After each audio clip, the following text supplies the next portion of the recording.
Hey, look what we have found. A big sound in a small town, far away from the bright lights. They're making music every night. Discover what is all around. A big sound, a big sound in a small town. Big sound, small town. A really big sound. Big sound, small town. You're listening to Big Sound, Small Town with Sandy Carlton.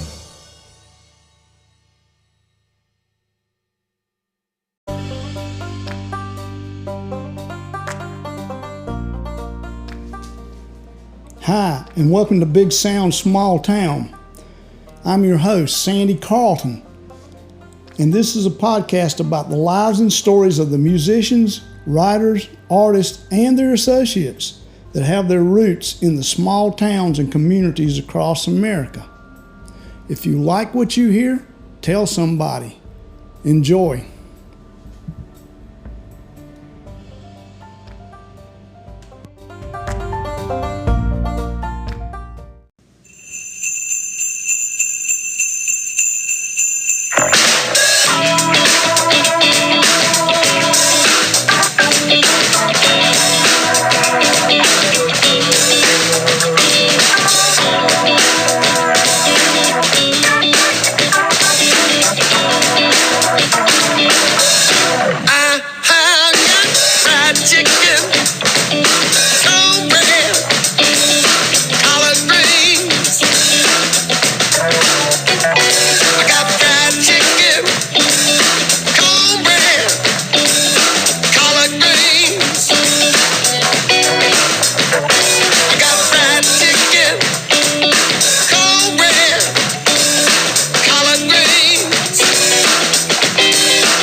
When I was a kid, I used to come home from Sunday school, and Mama be in there in the kitchen. She'd be in there just wrestling with them pots and pans, man, making some Sunday dinner. Cooking up a delicious and nutritious dinner for everybody in the neighborhood. People be playing some horseshoes and badminton and checkers, and the house be smelling all good, grease popping everywhere. I'd be sitting in front of the TV watching some Fat Albert on the way. And there'd be a madhouse going on around me everywhere. Children was just running around like chickens with their heads cut off. And I heard my mama scream to me from the kitchen. She'd say, "Get on up in the kitchen." That's right. My mama used to say, she'd say, "Get on up in the kitchen." I said, "Mama, what you cooking?" She said, "Fried chicken, cornbread, collard greens, and mashed potatoes and gravy. She got corn on the cob and green beans and lima beans and pork and beans and pintos with onions. She got ham bones, she got neck bones, she got chicken bones, she got turkey bones, she got chicken knuckles too, yeah. Lord mercy. She got some Underwood devil ham, devil crab, devil food cake, devil egg, pickled egg, shoot, Lord mercy. Got some bean weenie. chicken dumpling, country style steak. Lord of mercy, candy cane. She got candy cane. She got candy cane. Lord of mercy, got sweet beef, cabbage, green beans, rice and gravy, mashed potatoes and gravy, stewed apples, fried okra, fried squash, cottage cheese, coleslaw, potato salad, peaches. Lord of mercy, macaroni and cheese, homemade biscuits with butter and honey, y'all, ice cream with sprinkles on top, Hoppin' John, Chow Chow, watermelon rind pickles. But I said, Mama, what is that over there on top of the stove? It's over there beside the liver mush and the bacon, Mama, that little sauce and that greasy napkin. What is that called, Mama? My mama looked at me and she said, that's called fatback. Fatback. I said, Mama, what'd you say that was? She said, it's called fatback. Fatback. Lord have mercy, Mama. I don't understand. What'd you say that was? She said, fatback. Fatback. Mama, can you tell me one more time? What's that called? She said, fatback. Fatback. Yeah, she got some fatback. She got some fatback. Yeah, I like the way you work your fatback. Yeah, I like the way we do it fatback. I like the way we work together now. Yeah, I like the way we come together now. Yeah, said I have got fried chicken, cornbread, collard greens, and my mama got fried chicken, cornbread, collard greens, and your mama got Lord of mercy. Fried chicken, cornbread, collard greens, and your third cousin got oh, Lord. Fried chicken, cornbread, collard greens, and your sister got fried chicken, cornbread, collard greens, and your grandmama got shoot. Fried chicken, cornbread, collard greens, and everybody got Hey, this is Scoot Pittman. Hey, Scoot, how are you? I'm doing fantastic. How are you? How are you? I'm good. I'm good. I'm glad to have you on the show here. Well, thanks for having me. You know, you're, gosh, you've been a part over the years of Cleveland County music history. And, you know, actually, in my opinion, one of the best records to ever come out of Cleveland County you recorded. Which one? Which one are you talking about? Lake Montonia Road. Lake Montonia Road. Man.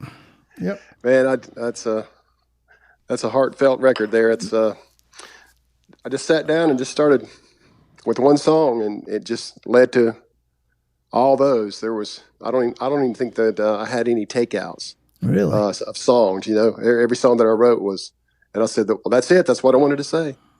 Well, And it's all real, and it's all true, and it's all good. you know, yeah, it is. Yeah, let's talk about that a little bit then. Since we started there, we'll talk about that. All right. Did you have, did you have those songs already done for a while? You know, I did not. I wrote, if I could think back to the first song that I wrote for that record. Yeah. I don't know if I can or not. Would need to look at the list of songs, but I don't know if it was Lake Montonia Road. No, I did write one of those, Grandpa's Shoes. I wrote that. That was the first song I wrote, because I can tell you a fun, quick little story about that song. I was playing at a party in the backyard of these folks' house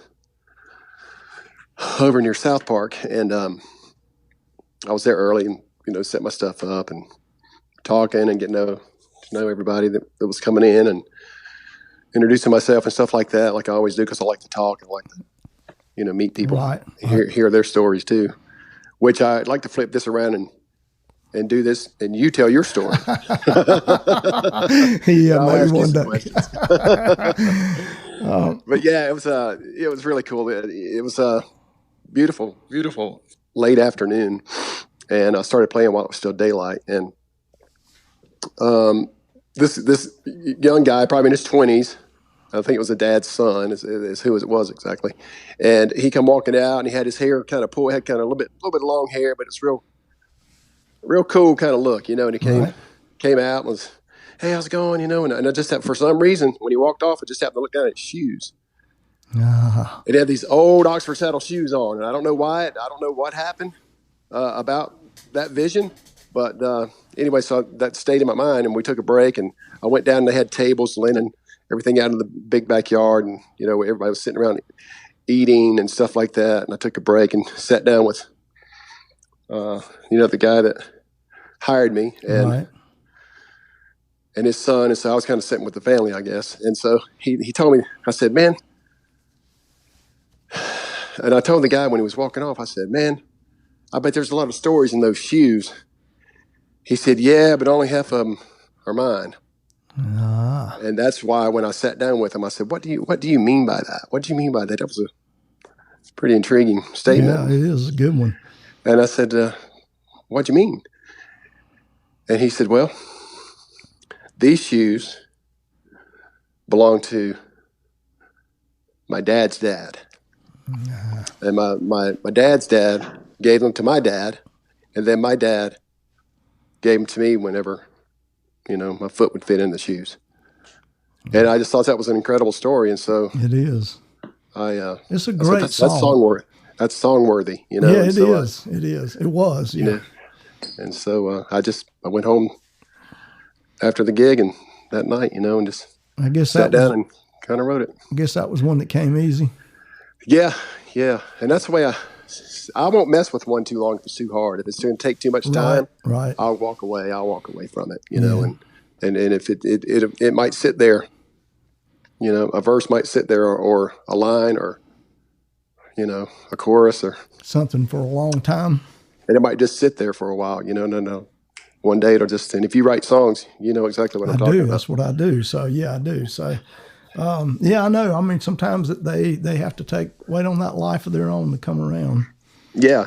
Cause you want it, I'm an organic kind of guy, I just want it to be real as it can be. I don't want to make up anything. There's no sense in making up something if you're writing a book or writing a song, Yeah. Oh yeah. Well, that is such a funky record. I mean, it is, I guess you'll have to tell everybody about how Fatback came along too, That's a true story. All of them are true stories. Yeah. I mean, that's a good one. That song has been around for quite some time. And I have what I did is recorded a slower tempo version of it. Right. Because I had already put that song out, but I was like, I want to do it a little bit different this time because the one before it's pretty high energy, Yeah, I've heard it too. So. That's like a fast James Brown kind of thing or something, Oh yeah. And, but that the second one that's on like Montonia Road, I slowed it down and gave it a little more. It's cool. A little more heavy funk kind of vibe, tempo to it. Were you the drummer on that? Yeah, I played the drums on all my stuff. Okay. I figured you did, but I thought I'd get that out there because I know a lot of people these days see you as a guitarist solo deal, and I think we need to explore the drum part of your life pretty good, because I think these days, people just see you as a singer-songwriter. Yeah. And when you do your solo stuff, you can't give it the whole funk deal or the drive you can when you're a drummer. But just for me, tell me about that drum kit that you used on that, because that does have the James Brown type sound to your kit. Do you remember what you used? Give me a second, I'll think about that. All right. I've got an old set of Slingerlands it's a 1958 22 by 14 kick, and then a 13 tom and a 16, my 16 floor tom that they're it's my jelly bean kit. You know, it's a 58 kick and a 60s tom and floor tom. And I've got a set of sonars that I just got that I really like a lot. You remember what kind of snare you used on it? God almighty. You know what? Let's see. So a lot of times I'll just use my old Acrolite from the 60s. Yeah. Because it can do anything. But you know what? You can do anything with any drum, it doesn't matter if it's a new drum or old drum or a piece of crap drum. It doesn't matter, man. You just put the heads on it and tune it up. That shell's going to tune up. True, yeah. You know, and if you throw something on it to give it kind of the Beatles vibe where you got little towels or something on it, or make it nice and wide open and pop in. It's just if you know how to tune and head selection, you're good to go. Did you start out as what you're playing? Did you start out as a drummer? Lord God, yes. Yes, I did, man. I started playing the talent shows in 4th grade. And a lot of people say, well, who's your favorite drummer? And I'm like, well, you don't know them. Oh, yeah. Because they're from my hometown. Yeah, exactly. Yeah. I had two favorite drummers of all time, and both was for singing and playing drums. Like Rusty Cloninger from Kings Mountain was my favorite drummer, and Terry Lovelace. Yep, I know. Knew both of them. Was my other one. Yeah, and so Terry would bring his kit, and I used to he would get me in to go watch them play in the after hours bars, and I was still a kid, you know. Yeah. And I would just sit and watch him on the side, and when it was Patty and Terry, and I would just watch him play and sing, and I would just do that, but I didn't realize at the time that I was getting schooled, you know, for later on. So that stuff was always in my head when I would start doing it. And he would bring his kit, set them up for me, starting into 4th grade, because I didn't have any drums at the time because we were poor, you know. And so he would do that for me until, I don't know, man. I probably I didn't get my first, the first Slingerland kit. That was my very first drum kit. That was, it just come out. And my brother took me over to Gastonia at this music store. And there was a big full octopus white set of Ludwigs. And then there was this, had just come out, these copper plated Slingerlands. And he said, well, which one do you want? And of course, you know, anybody would have probably said, I want that big set, you know, but I said, no, I want that Slingerland set right there. It's a good choice. And so I got those, and that's when it started for me, you know, and then I was in talent shows every year. And then my Rusty, I was in the 10th grade when he was a senior, I believe. And Rusty did a drum solo in the talent show in high school. And just incredible, man. He was like a cross between Don Brewer from Grand Funk and Buddy Rich. I mean, he was just, and I'd go sit up at his house up the street, and he had a little shed behind his, you know, he lived with mom and dad at the time, of course. And I would just sit there and watch. And he still has him to this day because his brother Alan, we graduated together. Okay. And we talked about Rusty. Anytime we talk on the phone, I say, how's Rusty doing? You know, he's my hero, you know. And he still has that same 67 red sparkle Ludwig kit that he had back then. And I would just sit there and watch him play, you know, just watch him. That is too cool. Just schooling, man, just schooling. And then do the same way with Terry. And so then the next year, this guy named Wesley Nairn, who was in a high school band, Rusty was in a high school band. And under Donald Deal, who was a fantabulous band director. Right. And Wesley did a solo the next year in a talent show, and he was a senior. He didn't win either. Oh, really? And I was like, neither one. And the only reason Rusty didn't win is what I found out, because one of the judges said because he threw his sticks out. After he got finished, which was like, that was the celebration of. Yeah, that's a cool part. Yeah, man. Yeah. You just saw what I did, right? I love it. You know? Yeah, I love it. And that they took some points off because he did that. That's terrible. It was like, oh yeah. And then Rusty didn't win, and then I came up. You know, I was a senior after Wesley graduated, and Wesley was a great drummer. And so I did my solo, and I won. And I was like I was the least, and you know what I'm saying? They were so far light years ahead of me that it was like I wanted to do it because I wanted to keep that tradition. It seemed like Rusty started it, then Wesley did it, then I did it, and it was like maybe we were starting a tradition there or something for drummers or something. I don't know, for a talent show, you know. That's cool. But I was like, I was ecstatic. I was like, I couldn't believe it, you know. I was just wanted to do it because those two guys did it. Yeah. I love those guys, you know. Oh yeah. But so that kind of started it, and then from there, myself and one of my best friends growing up in Kings Mountain, it was just he and I that would play in his basement. He just lived up the street, right on Meadowbrook Lane.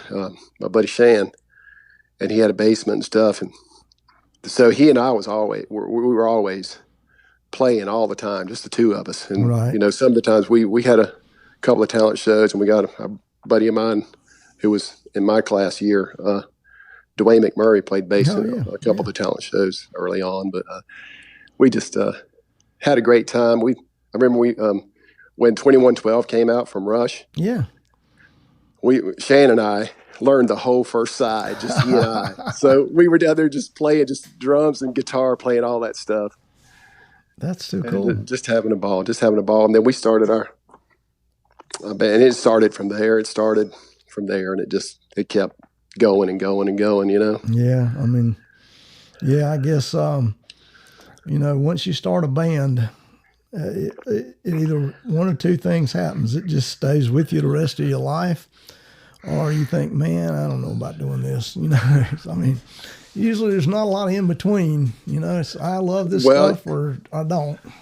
You're exactly right. That it couldn't have been said any better than that. You know, I mean, it's either you love it or you like it, and you'll do it in your spare time. Exactly. I mean, you know, and it's you know, and you have to do a lot of stuff really to get to play music. You know, but you know, it's a thing that once it's in you, you're going to do it till you're an old man like I am. I mean, there's just no way around it. Kind of a sickness almost. But you know, it is. I think we should. Might need to go talk to some people about that. Yeah, we might. So talk about Timepiece a little bit. How'd that come about? Timepiece. Did I bring that up at all? Did I say that somewhere? Maybe, I don't know. or did you know about it? Oh, I've known about it. Yeah, because I know all. Really? I knew all those guys, or you know, I've probably seen you guys a couple of times. Although really? I don't get to see very many people in my life because I was always playing too. So sure, yeah, okay. You know, well, that kind of gave me cold chills, Sandy. That's cool. You saw Timepiece. Yeah. That's always the first thing I say. My first road band was Timepiece, and you're telling me that you got to see us a couple of times. Yeah. I feel like wow. I mean, that's kind of legendary around here a little bit. I mean, all you guys had a big part of. Even after that was over with, you were all still part of music around here for a long time. Man. Yeah, those were my brothers, man, because like I said, it started out, the initial thing started out with the four of us rehearsing over it was a big, giant white house right in downtown Shelby. And I can take you there if we were together, and I could say, I think it was that house right there or something, but I don't know if Little Bill knew the person that owned it, or I can't remember, but that's where we were rehearsing. It was Lil Bill and Ace and Al and myself. Yeah, I remember when y'all used to practice over there. Yeah, I do. Really? Yeah, I do. Yeah, I do. And I think I know where that house is, because I delivered mail there for a long time along that way. Really? Okay. So, well, it was sort of like, it would remind you of like a maybe a historical house or something that nowadays it would be a historical house that where attorneys have an offices there or something that kind of thing. It was a nice big house, but somehow we were there rehearsing. Like I say, I was just out of high school, and Little Bill was older than me. Yeah. And Ricky, or Ace, was he was 6 years older than me. Yeah. And Al was a year ahead of me in high school. So, And so we started to do that, and then something happened with Al, and he had to bow out, and so we got Roger Aker, who I know Roger. went to King's. You know Roger? Well, I do. He sang and played. He would front the band, but he'd also play keys too. Right. Yeah. So that kind of spread it out a little bit. So then we got Shan, my friend I grew up with. I was telling you about that we played in the basement of his house all the time. So it was Ace and Shan, Little Bill Allison, Roger, and myself. And I guess maybe a year went by, and we were playing and going everywhere. We were going to Florida. I mean, everywhere. You know? Right. And Shan was a year under me in school. Oh, so he's probably still in school. Yeah. So we were traveling everywhere. We were going everywhere and having a great time, and it just became. I thought this is the way life was for everybody, Sure, because that's all I knew. And I mean, you were living the life, really, you know. Yeah, and being young and skinny and long hair, and you know what comes on along with all that stuff. I do. Yes, I do. A lot of fun. Yeah, and so so we did that, and then Ace got an opportunity to go play with George Hatcher, and we were all sad, but we were happy for him at the same time. So that's when he was hot. You know, George was hot. He just put that record out, and Coming Home had hit, and so you know, and I'd go anytime he was playing around close by. You know, he'd call me and say, "Come on." You know, so we replaced that spot with a friend of Rogers named Larry Huffsteckler. Yeah, I know. Who he passed away a few years back too. Yeah, but I knew him too. Did you? Yep. Okay. All right then. I played a lot of music around here for a long time. Yeah. So we did that for probably another year and a half, and I got an offer to go play with this band called New York. Right. And so I took that gig, and we were going everywhere. We were playing. We were all on that same circuit, you know, playing up and down the coast. Right. And Tim T-Tac. There you go, man. Old T-Tac. Yeah, man. Yeah, you know it. You know what's up. I'm telling you, you're not John T-Tac. Yeah, John T-Tac. He's Snailville, Georgia. Yeah. You know, you can't say you're a musician around here if you haven't worked for John T-Tac. If you didn't get on the ping pong too, exactly. You don't know anything. Oh, I mean, talk about bad travel arrangements. Our first far away gig to Florida. Yeah. Roger had one of those, like you remember those like Marita bread trucks. Yeah. So he got a hold of one of those somehow. So we were all packed into that thing with all of our gear. I had bought some of the big, you know, old Perkins boxes that rely on music. You know, the big PA speakers, and we had subs and, you know, the keyboards, and he had a nice keyboard rig, and, you know, both the guys had Marshalls, half stacks, and you know what I mean? Just a ton. I do, yeah. And man, we were going down 95 in the middle of the summertime going to Daytona. What happened? Boom! One of the tires blew. Oh, no. And we were stuck on so needless to say, long story short, that's a whole story. That's a whole nother story. But needless to say, we made no money on it once we got there. We did get there, and we played and had a ball. And that was a tremendous experience on top of that, because everything was happening right then, like Blackfoot and all those bands like that. They were all down there playing around the pier and everywhere else. We were playing at the Rec Bar. Oh yeah, we were playing at the Rec Bar, and man, you know, like Dwayne, not Dwayne, but Greg Allman. Yeah. There was a band house across the street, right by the Greyhound dog racing track, and there was just the little inlet water was separating that, and it was cool. That's where everybody came after the gig. Everybody knew that was where to go. You know, that's cool. It was like all the cool people, all the people that could play and everything. And so the couple of guys from Blackfoot came over, the bass player and not Medlock, but the other guitar player, Hargett, Steve Hargett. Steve Hargett, yeah, and just you know, Jackson Spires. I love that guy, man. He and I were getting down with we had our own bottle there, throwing it back and forth to each other, you know. But just that whole experience was wacko because of the way it started and the way it finished, you know. Well, that was one heck of a week. It was helps, a whirlwind. Helps to be young. Yeah, it really does. Because you can wake up the next day and do it again. do it again, you know. Wait a little while, and then you get a little older. It's like, I can't do that anymore. Oh, yeah, it gets a lot harder. I'll tell you the difference. I went with Acoustic Syndicate not too long ago and realized that they're still in the age to where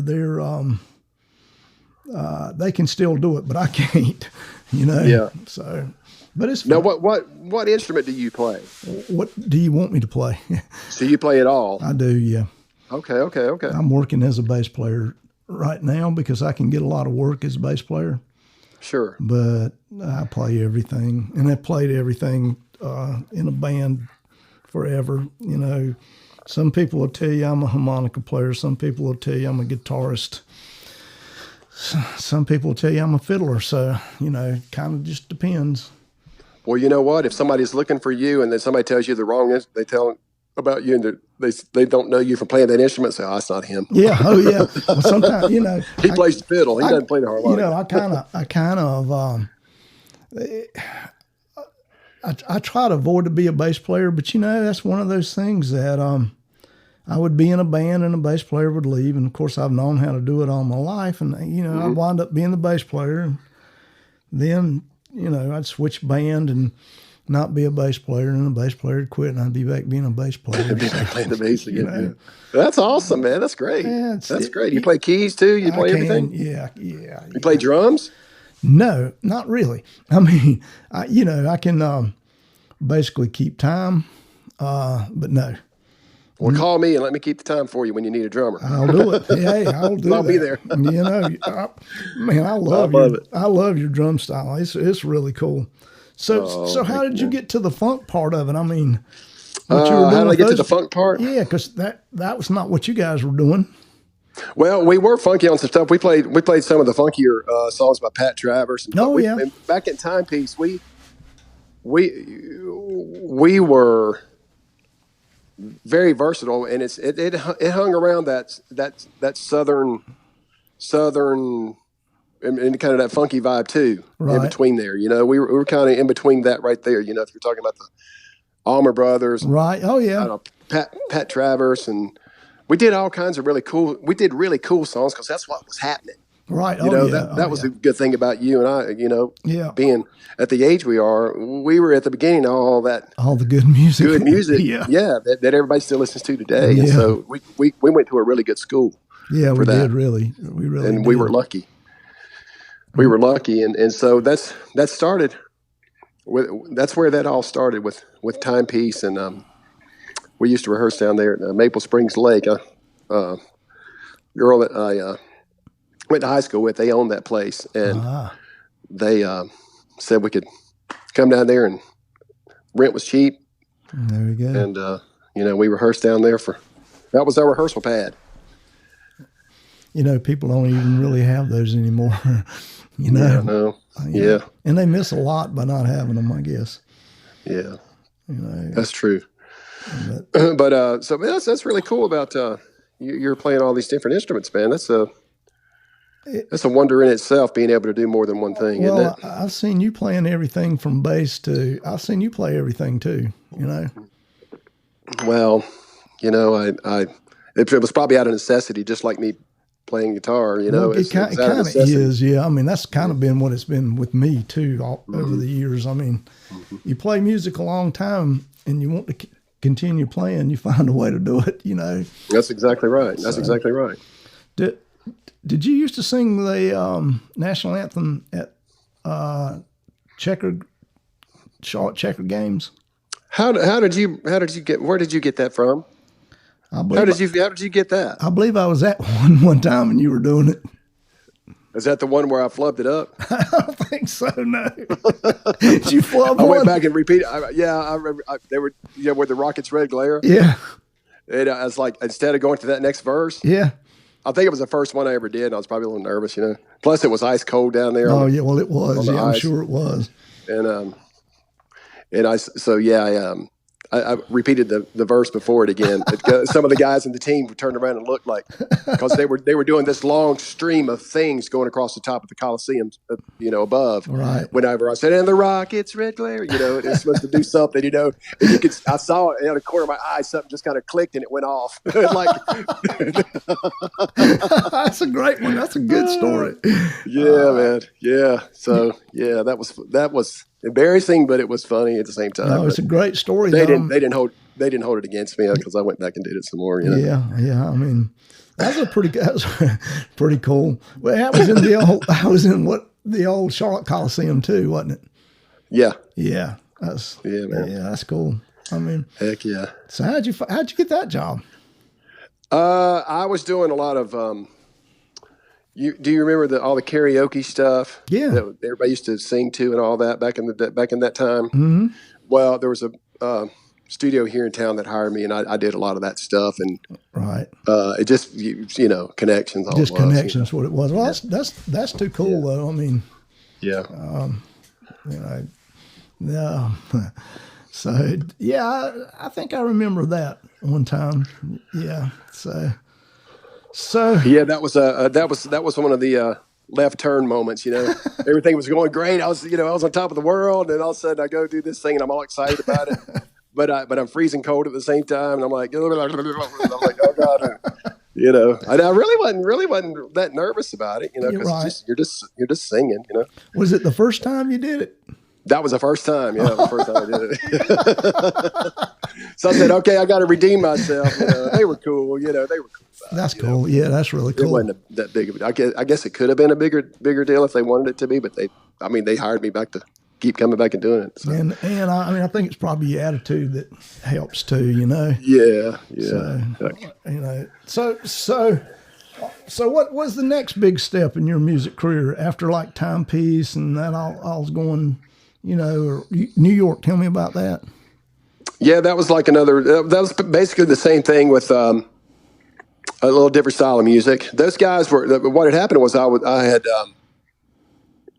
in those early days, I've got a life story that you would love to hear at some point, but to cut it short, I didn't have a lot of money, and so I was, the PA stuff was mine, and I was like, I need some money. Right. I'm broke and blah, blah, blah. And there's a whole backstory to all that. But so anyway, I sold one of my power amps to my buddy Tommy Gunnarsson down in Rock Hill. Okay. And that kind of made one of the guys mad in the group.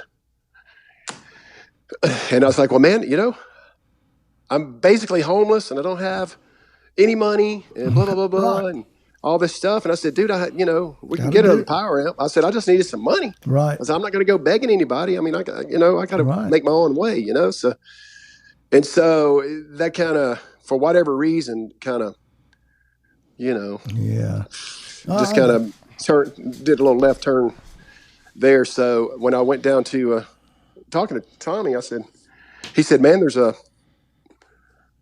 band here called New York that's looking for a drummer. You ought to call them up.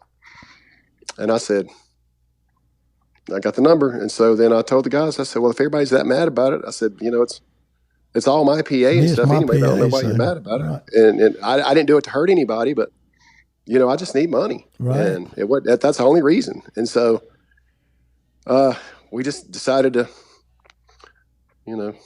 sure. move on. And so I called and talked to Jimmy and went down and played with them a couple songs, and we were gone on the road. Yeah. And so it was a little different style. They were more into sort of the glammy. Right. I was still in all that good late 70s rock and funk, and they had a little bit more of Alice Cooper kind of vibe thing. They wore shiny clothes, and it was kind of new to me. But I kind of brought them around after a while. I had them doing a couple of Mother's Finest songs. Oh yeah, there you go. Mother's Finest. Some other stuff, and because they kind of saw what I liked too, and they were very accommodating with that. And even Danny loved it. The lead guitar player, Danny Brewer. He loved it. Danny Guyton. Okay. Okay. I mean, I know a rock hill musician named Danny Brewer, and I was wondering if it was him. Yeah, Danny passed away a few years back too. But man, we hit it off immediately. We loved the same kind of music. We loved the Dixie Dregs and all these other things. Right. And so we would do little things. They'd give me a solo, and then Danny and I put a little thing together with just he and I on guitar and drums, Right. and we'd do little excerpts of like "What If," by the Dixie Dregs. Right, yeah. We'd do little things like that, and put a little montage of just some cool little riffs like that, and kept it funky too. Were you singing back then too? Yeah, they loved it because I could do all the high parts and stuff, and so That's cool. yeah, and so we did that for about 2.5 years, and then I got an offer. This guy up in Winston was doing putting a second band together. He already had one band called Kid Shalene from Winston-Salem. Right. And anyway, so that I went ahead and did that. I bought me a brand new set of. They just come out. Neil Peart had designed these Tama Art Stars. Right. It was the first edition of them that came out, and the Cordia wood and all that. And so I bought that big kit and moved up to Winston. And the guy paid us. He put a band together. 3 guys from. There was a band I was in after that. That was called Bullet. That turned into a couple of other bands that 2 of the guys are still my best friends today. That's cool. So I did that first. I'm sorry. That was a whole other thing too. That was Hit Attractions back then, yeah. booking all that stuff, all the college stuff, and frat parties, and all those kind of things. And did that. Too. Yeah. Then in '83, I moved up to Winston, and this guy got 3 guys from my band, the band I was in with Bullet, and 3 guys from a band called Zach up in Winston. So the singer Jeff and the bass player and Chris Roberts. Did you know Chris Roberts? I don't know. Guitar player. Mm-mm. Great guy. He was up around the Hickory area. And those 3 guys from that band, and then 3 guys from Bullet was myself, Johnny Webb, and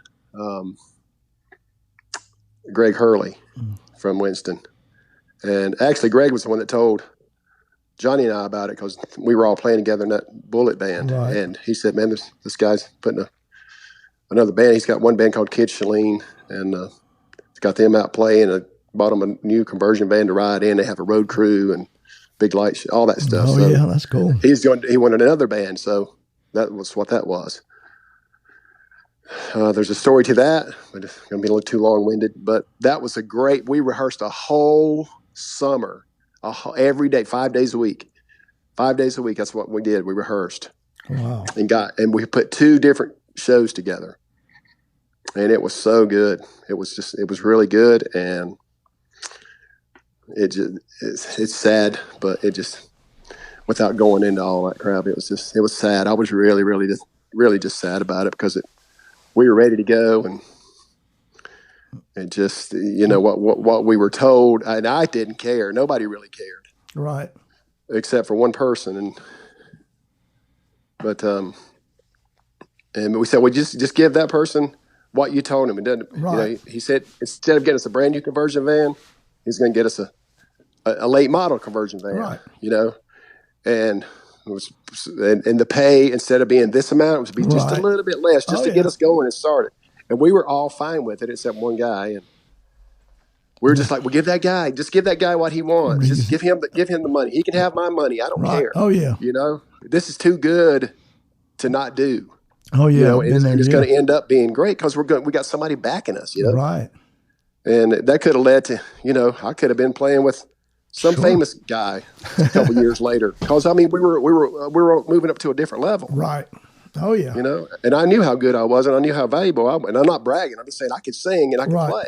Right. Oh yeah. And that could have been the perfect next step, But right. Anyway, I was tore up about that. I was just so sad. Yeah. About it. Oh yeah. But that didn't happen, and it was such a sad thing. But which led to the next thing, and it just kept going and going and going. And I got the gig. What's that? No, I think after that, then I got the gig with. I was playing with I went on this Canadian tour with this band from Winston called Heather's Desire.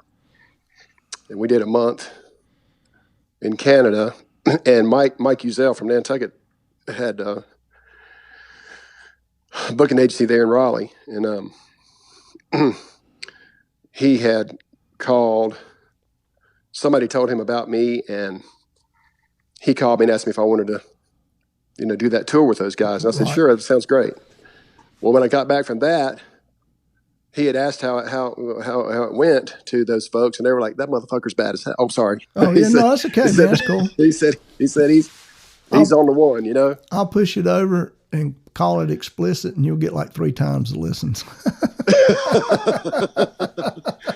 But anyway, he had really good things to say about my playing and getting along and singing and all that stuff. So they hired me. So I went and played with them in the summer of '90. So I played with Nantucket in the summer of '90, and had a lot of fun with that. And yeah, I'm bass sure player you did. Thumbs David Johnson was the bass player at that time, and he and I just, he couldn't believe it either, because they gave me now here we go, cassette tapes. They gave me cassettes of the live You're show. Dating yourself. Yep. There you go. Yeah. So what I would do is I didn't want to write all that stuff out, because it was going to be real quick. It was going to be, because I was going to go up there and rehearse with them, and then we're gone, Right. And so I just put the cassette tapes in, and I would play them all day and all night, and I'd scribble some stuff down. Right. But then I would play it, and it'd be playing automatically while I was sleeping. Right. So it was just getting in my subconscious for like a week. Sure. And it was the live stuff. So whatever Dave and the drummer they had worked out on bass and drums. Yeah. These little things that, weren't on the recordings. Yeah. But they would add, once you get in there, you're starting to mess around a little bit and having some fun with the songs. And I was hitting all that stuff. And David, the bass player, just stopped playing. and he swore. I'm not going to say it, but he swore. And he said, what? He said, me and the guy's name was Kick, that was playing drums before me. Oh, yeah. And he said, me and Kick, man, we worked on that stuff for hours trying to get there, and you come in here and play it the first time. What's up with that, man? I said, well, I had to learn the stuff, right? That's why I'm here. There you go. Yeah. But and so we hit it off automatically after that. Mike just he stood up. He said, "I told you he could play." That's great, man. That's really good. And I got to meet a lot of cool people that you and I know all about. Back playing with those guys. I'm sure you did. Like Derek St. Holmes. Oh yeah. Derek St. Holmes, man, I got to meet him and had a good time, after we all played, and just people like that we know, and those great bands, from the 70s. Oh, yeah. Oh, that's cool. I mean, Nantucket was really hot there too for a while, man. That first record was killer. Yeah, it was killer. Yeah, it was. I agree. Second one's good, and there were some good songs on the second one too. Yeah, that first one there was a beast. Yeah, that was the one, dude. Mm-hmm. That was the one. Yeah. So, but that was a lot of fun, and like I say, it just keeps going. It just keeps on going from there. It doesn't stop. So when did you decide that you were going to do it on your own? So after I played that summer with those guys, yeah, and then I moved back to. I got married, and lived up at the lake. Yeah. I actually lived right across the street from Dale Earnhardt's shop. Oh, yeah. Yeah, you did live at the lake. Yeah. And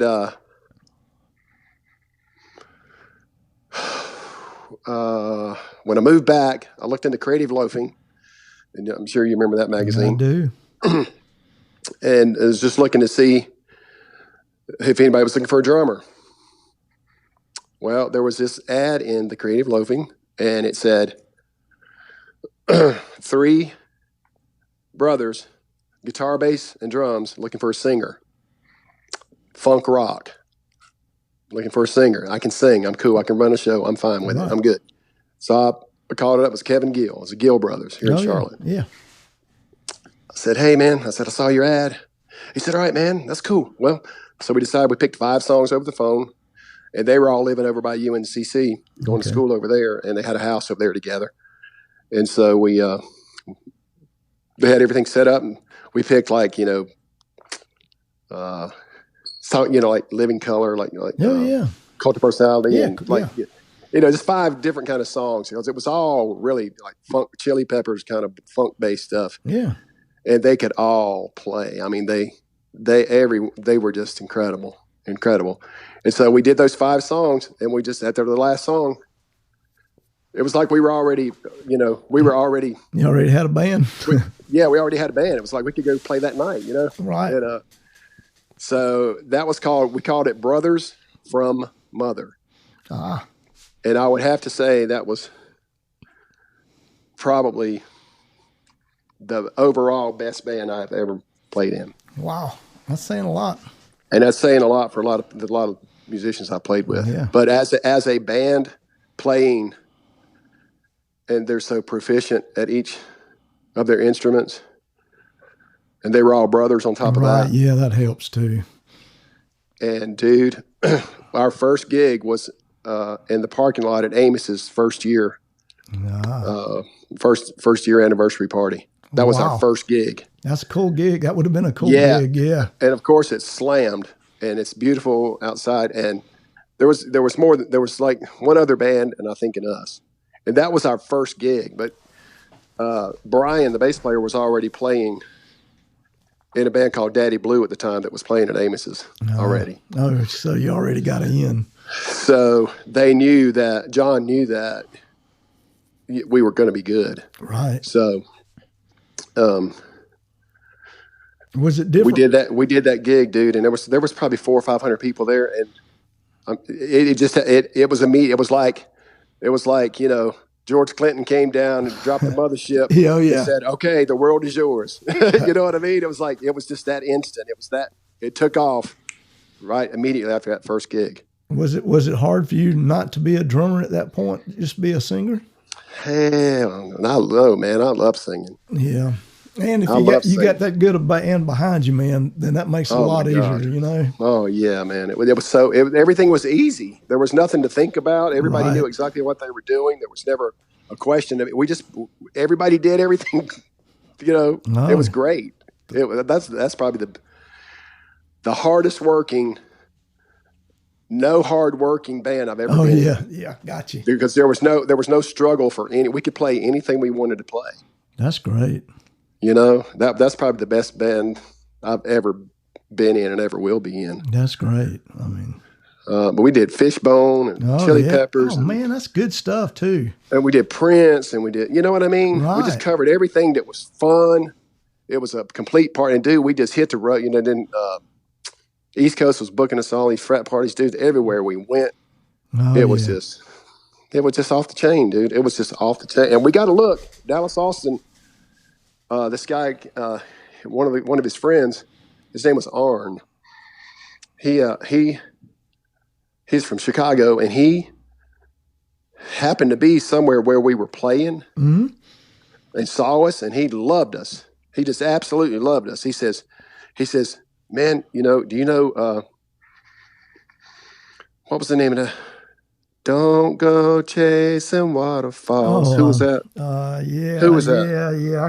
That group. She had the left eye was one of the girls. She had the little thing under her eye, like the quarterbacks do,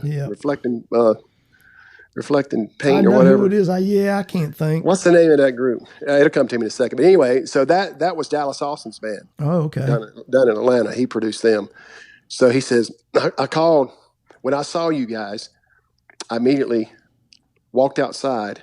This is how good the band was. I mean, that guy saw us and heard like 4 or 5 songs. And played, of course, everywhere we played was packed. That's too cool. He called Dallas. He said, I'm seeing these 4 white guys, man. And they're funky, and they're rock, and they're. I've been talking to people, asking people in the crowd, who are these guys? What's their story? And I guess they were telling me, it's packed out all the time. These guys are great, blah, blah, blah. And so he said, well, bring them down here. Let's get them in the studio. So we went down there, and to Atlanta and went to the studio, and they had the whole Atlanta music press writers there. There was like 20 of them. Wow. In the studio, and they were all, I don't know, man. I guess they were gonna make some kind of big to-do out of what was gonna happen or something. They had already maybe envisioned something. Well, here's what they envisioned. They had this young producer engineer guy, and we were the farthest thing from what they were wanting to do. And trust me, I can bend, and we could all bend. We could bend to get our foot in the door, of course. We couldn't bend that far because we couldn't pull. There's no way we could pull it off, man. He goes, they were looking for like a 9-inch nails kind of thing. Oh yeah, that's totally different. Yeah, and it's just like, we talked about it. We said, well, and we knew as soon as we all kind of looked at each other like, we're a bunch of little schoolboys in the 4th grade going, hey, I think that girl likes me. No, she likes me. We're all fighting. We're going like, nah, man, I don't know how we can do that. How can we even? We could try to go a little bit that way, but we're just really not that. Yeah. We don't listen to that kind of music. We don't know. We're not those guys. We're not even in the same ballpark. So that was because we wanted to. I was and he would come back and stay with me. The guy that saw us, he'd come back up here and stay with me and talking about it and everything, and I was like, I'd take him out on the lake, and we'd go out on the boats and have a good time and all that. But I was like, I said, dude, I mean, if that's really what they're looking for, we can't pull it off, man. We can play that, but it's not going to be real. Yeah. Well, even if it's not going to be real, I don't think it'll be good enough because it's not what we're made of at all. We don't have any inch of that in us. Right. At all. And I was like, well, can't they just, can't you just let us be us? Let us be us. Let's just do this, man. Record companies can sure mess that up for sure. Yeah. And I was just like, I mean, if that's all he's looking for, geez. I know. He was trying to hit another market to cover a bunch of different bases for personally, or whatever, that he can have different acts or something. But I was like, why did you bring a white funk rock band, down here to try to be like, 9-inch nails. Nails, yeah. Like I said, we were willing to bend some to get something happening, but it was like we didn't do it out of going, no, we're not going to do that. Right. It's like, no, we can't do that. Yeah, exactly. It ain't gonna work. We're just not that kind of. We're not that kind at all. We're not even in the same hemisphere of that. I hear you. But so that was kind of a letdown. So there's been a couple of letdowns that weren't anyone's particular fault really, except for maybe the one group I was talking about that was like, but we tried to say, just give that guy whatever he wants. Give him, he can have my money. I don't care. Yeah. I just want to take this thing and go, There was a couple of them that was, I'm telling you, brothers could have been something, man. Because it was right in that time. We were perfect. We were like, we did Jane's Addiction and we did Fishbone. No, that's cool. We did Chili Peppers. We did all, we were in, but then we did Bill Withers. That's cool. Anything stuff. that had a good groove to it, That stuff could still work today, man. That's good stuff. Yeah, man. I love Jane's Addiction. That's them and the Chili Peppers were probably Fishbone. They were probably some of my favorites. Yeah. But anyway, so that was a huge heartbreak because, dude, we killed it everywhere we went. Everywhere we went, we killed it. We just walked in and had fun and did what we did. We didn't think nothing else past that. We didn't think we were, too good for our own britches or anything like that. We just did what we did, and we had fun. Yeah. We just had fun. We had everybody was super cool. That's cool. That was probably the best band I've ever been in, and I was the lead singer in it, and that's still probably the best band I've ever been in. I hear you. But full of talent. And it just, like I say, man, it kept going from there. Yeah. But then, so what happened was I had my first child, and that I said, okay, all right, now I'm going to have to make double the money I'm making now. Yeah. And so myself and this great guitarist and great guy, Dustin Hoffs, from here in Charlotte, who lives in Boone now, and Donnie Marshall, who's the king of the drum scene here in Charlotte. We were doing every Tuesday night acoustic thing where I was just singing, Dustin was playing acoustic, and Donnie was playing percussion. Right. At this place called the Foundry. And Dustin came in one night, and he was working at Action Music at the time too. And he came in with this beautiful, this was 93, and he came with this beautiful, playing this beautiful Santa Fe, the first edition, the Santa Fe Takamine acoustic electric. Yeah. Oh, yeah, I remember those. Yeah, those are beautiful guitars. And they sound incredible. So I was like, oh my God, man, that thing sounded, well, he was playing it. That's why it sounded good too. But I said, it's beautiful. You know, everything on it's real. All the turquoise and the inlays and all that stuff, it's all real. And he said, well, they've got one more down at the store. Go down and get it tomorrow. So I drove down there, Alan and Jimmy's place, Action Music. And I said, man, there it is right there. I said, Dustin played it last night. And I said, he said, you had one more. I want it. So I bought it. And that's the one I've played ever since then. Yeah, I've seen you with it, man. That's a cool guitar. Yeah, it really is. I'm glad to know that story. Yeah, that's cool. Yeah, that's been a great guitar for me. And then I found the second one a few years later over at a little shop over here that's not here anymore called Holloway's in Monroe. Ah. It's a 96 model. It's got kind of like the gold leaf inlay on the fretboard. Right. And it's a Santa Fe as well, but it's a little different one. But it sounds the same body style and everything. It's just and so I have the original one, the 93 one, and then I have the 96 one. I love those guitars, man. Those are cool. Love those guitars. So I started doing that. I started doing acoustic stuff along with, I had bands during that time too, and I was doing some original shows because I've been putting out records. I guess I started putting records out, and the first record was Brothers from Mother. Okay. That was the first record. And it kind of go from that. Then I started doing the acoustic thing. So it started being kind of like you were talking about, a lot of people just know me from that. Yeah. I mean, so I put out, I guess I've got all these things on my wall here. I can tell you, but I don't know how many there are here, but I had bands along the way too. I never stopped. Right, playing having a band. Yeah, I never stopped having a band. But it started in the Brothers, and it goes right after that. It's like every 2 years I'd put out a record. That's cool. So they're all over my walls in here in my office. Yeah. But and on some, I'm on a bunch of the radio. You know how the radio put out like the Fox or yeah. What's the other rock station? It's E&D. What was the name of it? Yeah, I know what you're talking about. Anyway, they put one out, so I had a song put on. One of my songs was on all those. On a bunch of different compilations, yeah. Yeah, there's a Carolina music compilation. I had a song on that, and blah blah blah. I just, Yeah.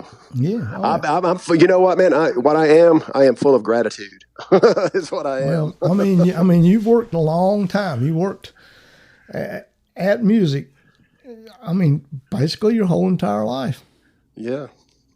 Yeah. I mean, my mom played in church. So we had an organ and a piano in the house. And so she was always playing, and she just played church music. My brothers played. That's how I knew Terry Lovelace. That's how I knew Terry at a young age. Because he and Frankie were friends back then, Oh, yeah. But I remember Terry was he was a great drummer and a great singer. Oh my God. Yeah. That's how I cut my teeth. He'd sit me over there on the side and say, just check it out. As far as that's all he'd say. As far as learning to play, man, and play and sing, he was really good. Yeah, he really was. He was the man at it. And he was a sweetheart. I mean, I was a little kid, and I guess he just took me under his wing because I was, his buddy's little brother, and I guess he saw something in me or something. You have to sometimes, sometimes it's something like that really sets the whole course for everything you do. Yeah. That's what happened, I guess, because I don't know how to do anything else. So what you got going on these days? Well, I've written a bunch of songs, and I've got a few more that I want to write, and gonna put out one more record, I think. That's cool. But I'm playing I play mostly nowadays. I still play a couple places, and hopefully I'll be able to play some of those when things get back to normal, Right. or where we can, like, there's one place that I loved playing. Like, I did a couple of New Year's parties for them with my trio a couple of times, but I used to play up there a lot. I played probably 4 times a year up at the Purple Onion up in Saluda. Sure, I love it. I played there. It's a great place. Yeah, Yep. and so I hope that I'll be able to get back up there and play when they start having music again. But I play mostly like country club gigs now, private parties, and some public stuff. So you've been able to work during 2020 somewhat. Well, during the that started in March, I guess. Yeah. So last time I got to play a real job. Wasn't? Yeah, I got very lucky, and because people in Charlotte, where I've been playing, and have all these friends and people that like what I do, I guess they I started playing a bunch of private parties at a bunch of these country clubs, and so at their houses and stuff. Right. Oh yeah, that's great. And so that I was actually doing, and I was doing Facebook Live. Yeah. And people were so kind and supportive and sweet to me, and like I say, I'm full of gratitude, man. That's really the basis of my whole existence now, is just how thankful I am for the people that they seem to, want to make sure I'm doing okay, I guess. I don't know any other way to put it, but that's great. They love my songs. They love my songs. They love the songs that I do by other people, but they know where my heart is. And well, I guess you've cultivated that base being down there now for a pretty good while. Yeah, I guess so. But it's been a true blessing, and I just so I got through that, and then just playing so much that and it's these private parties at people's homes and stuff. Apparently, this stuff wasn't hurting them financially. I'm sure. There's a lot of people made a lot of money during this time. Yeah. So. Yeah, exactly. So I just was lucky, I guess be here or something, and people talking about me or whatever. But I got through that, but then the bottom fell out in November and December. Right. Oh yeah. January and February doesn't look good. Yep. So that's when it hit me. I got through the early part. I got through the initial part of it, and then I guess it did start hurting people, Just drug on so long, Yeah. And I feel bad for people that solely depend on, like me, I solely depend on it, but for my brothers and sisters that are out here doing it, and they're solely dependent on it, or if they were depending on that and had a job, they don't even have their job either. Right, exactly. That's. Oh yeah. I talk to somebody every day that is struggling, who, made a decent living playing music, and now they're struggling. Yeah. That's the pain. That's the painful part of it. And so people like, and I can tell just by the way you're talking and stuff, we're probably compatible in that same area, that we care about people, and we care about, especially the people in our industry. And, I can't say that I'm friends with everyone, and it's not because I don't want to be their friends. It's just like we might say hi or something, but never have an opportunity to get to know one another. So you can't really get to know a person just by saying hi and saying, "Hey, I know that person," because I don't do that. If somebody says, "Do you know blah blah blah," and I'll say, "Well, we said hi before, but I don't. I can tell you I know their name and I know what they play music, but I don't know them." One of the cool things about the podcast is, I've gotten to, even people that I knew really well, I've learned so much about them that I didn't know. And all right, I take it, I talk to you, man, I feel really close just after this podcast here, Well, see what you went and done? See, man, we're sharing stuff that you can't share with everybody. I have a group of listeners that love this stuff. I guess they love to see how musicians struggle. I don't know. Yeah, maybe so. I don't know. Well, that's part of it, though. That's where the part of our song list comes from in the sad songs too. Yeah. I'm a happy guy. Well, yeah, I'm both, but I like the happy songs, and especially going out and making people have a good time to get away from whatever they're doing outside of that. But that's where our sad songs come from too. True. I mean, I've always heard that, particularly from people I've been around, is if I get too happy, my songwriting sucks. So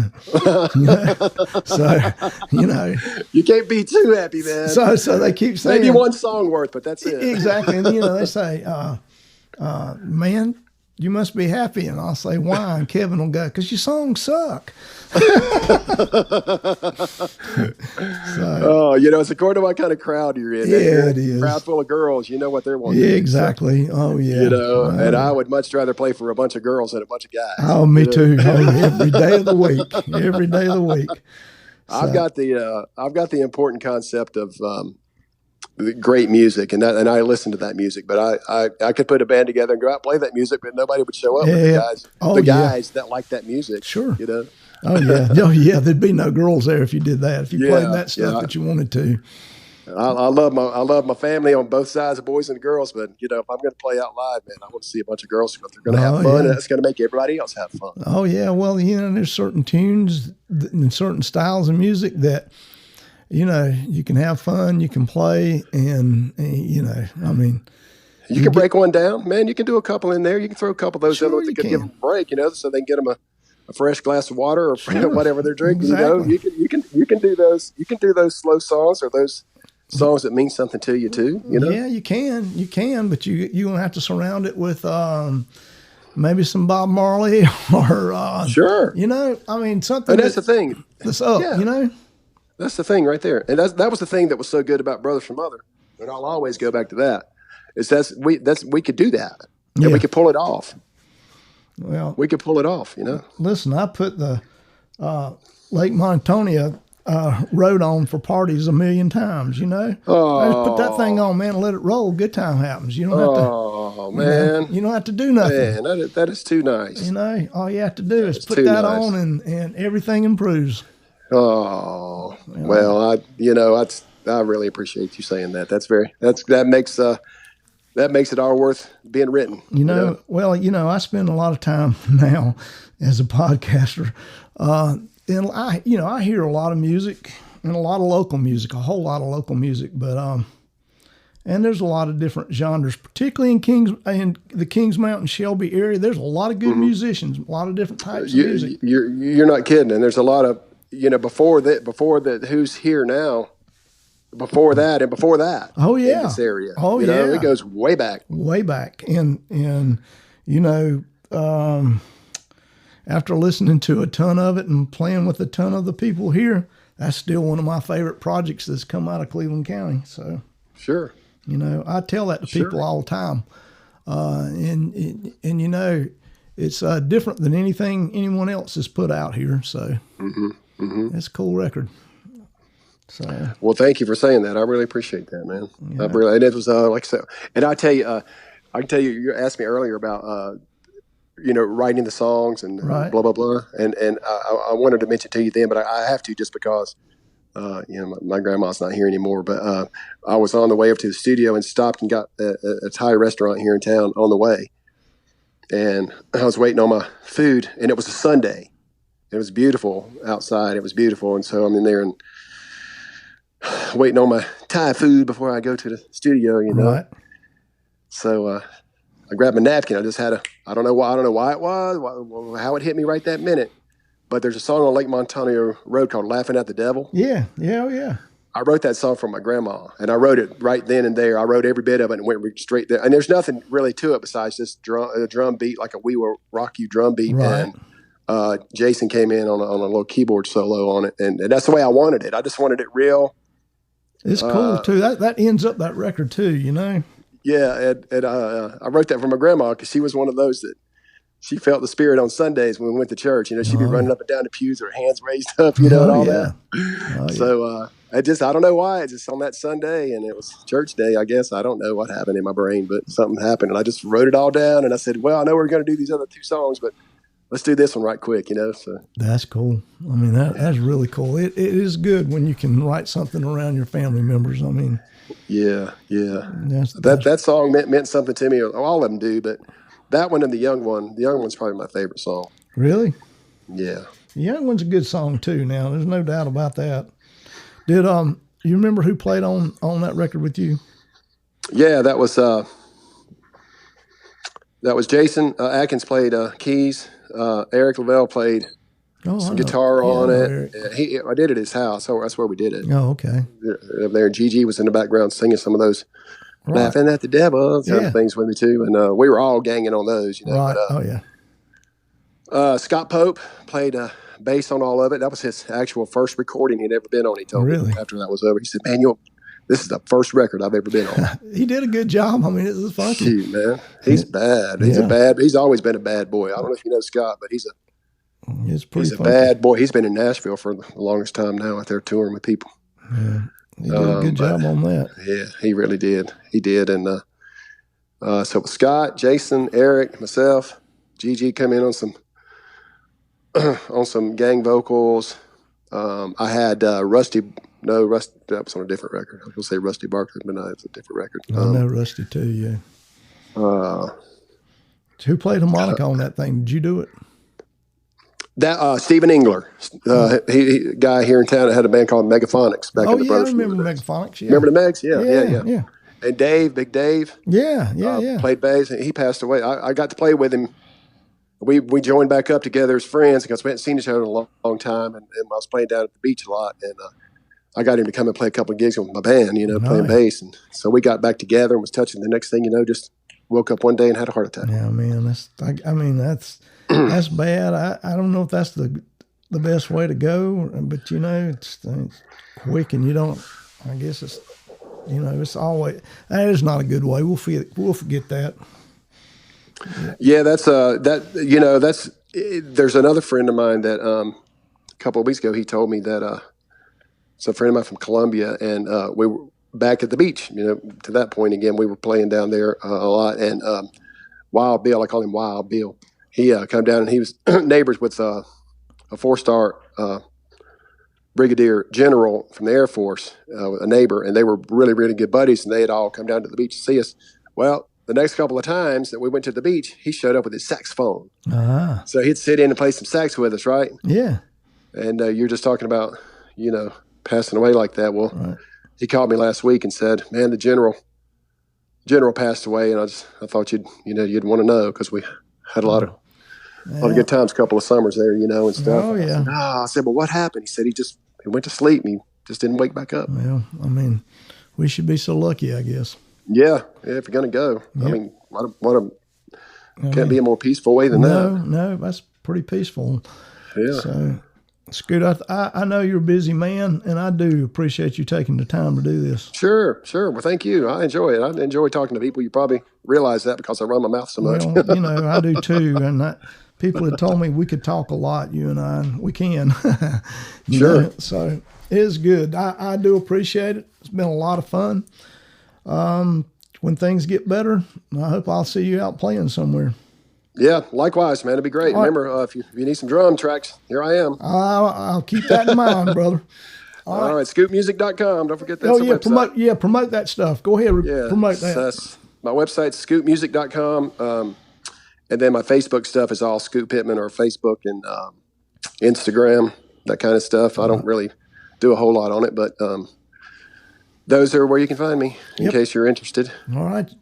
Here where you can get him. I'm sure that you got and some I'm money. on Spotify, iTunes, my music's everywhere. It's streaming everywhere.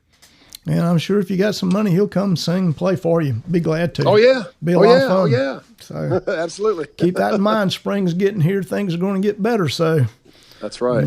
That's right. All right, man. Well, be safe, man. And thanks for reaching out, and enjoy talking to you. And I hope to see you real soon. You too, man. Take care. All right. Bye. Bye.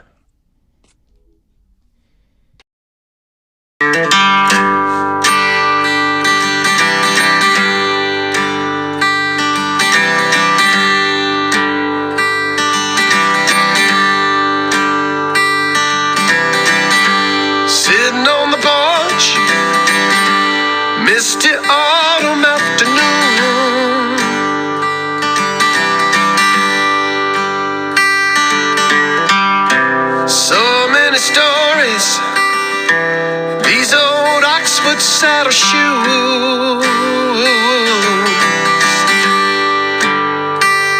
Only half of them are mine. All the rest belong to you.